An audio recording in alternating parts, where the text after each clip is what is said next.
नमस्कार साथियों, मैं हितेश चौहान आपके अपने चैनल पर आपका हार्दिक स्वागत करता हूं।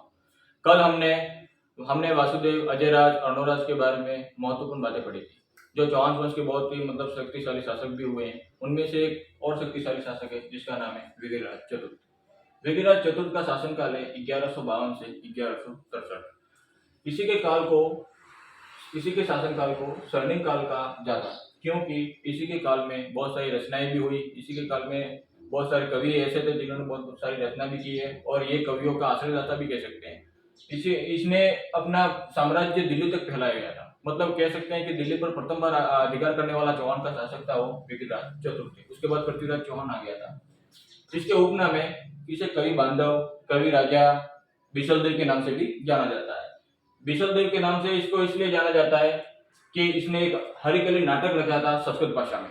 संस्कृत भाषा में एक नाटक लिखा है हरिकली, जिसमें भगवान शिव और अर्जुन के युद्ध का वर्णन किया गया है। हरिकली नाटक में किरात वेश में भगवान शिव आते हैं और अर्जुन के पास, और अर्जुन को दोनों के मध्य प्रतियोगिता होती है, जिसमें अर्जुन और भगवान शिव के प्रतियोगिता का वर्णन कहा गया है। ये संस्कृत भाषा में लिखा हुआ है, और ये जो रचना की इन्होंने बिशलदेव के नाम से रचनाएं करते थे।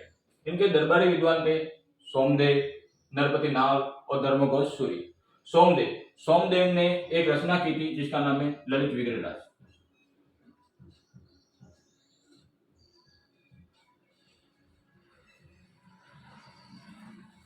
ये सोमदेव की सबसे महत्वपूर्ण रचना है, जिसे ललित विग्रहराज। इसमें विग्रहराज को बिशलदेव बताया गया है, और इन्होंने अपने राजा भोज, यानी कि उज्जैन के राजा भोज की एक पुत्री थी जिसका नाम है राजमती और बिशलदेव की प्रेम प्रसंग का वर्णन किया गया है इसमें ललित विग्रहराज में। नलपति लाल ने एक बिशलदेव रासो लिखा था। हाँ।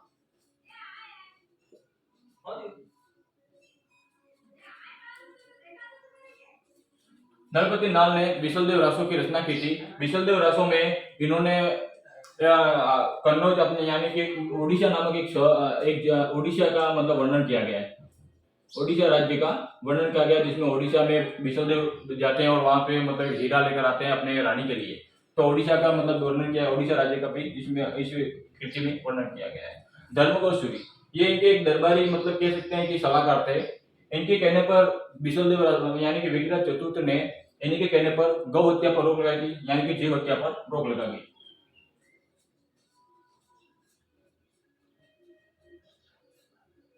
जीव हत्या पर रोक लगा दी थी। किसके कहने पर? विग्रहराज चतुर्थ, अपने धर्मघोष के कहने पर विग्रहराज चतुर्थ ने जीव हत्या पर रोक लगा दी थी। ठीक है। उसके बाद इन्होंने बहुत सारे निर्माण कार्य भी किए। उनमें से एक बिशलपुर नगर बसाया, जो कहां पर है? टोंक में।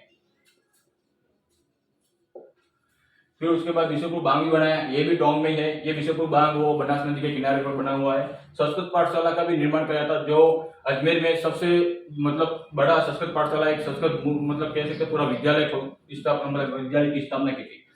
संस्कृत पाठशाला को 1196 में कुतुबुद्दीन ऐबक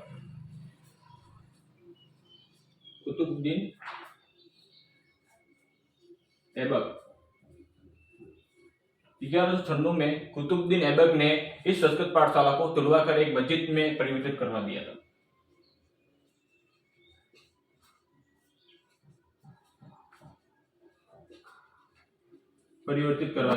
एक मस्जिद में, और यही मस्जिद बाद में 2.5 दिन का झोपड़ा कहा गया है।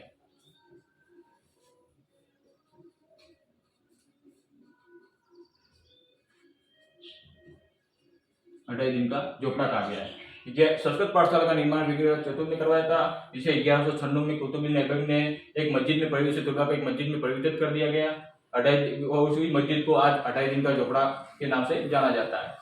ये कुतुबुद्दीन ऐबक है, वो मोहम्मद गौरी के एक गुलाम थे, और उन्होंने दिल्ली सल्तनत पर अपना अधिकार किया गया था।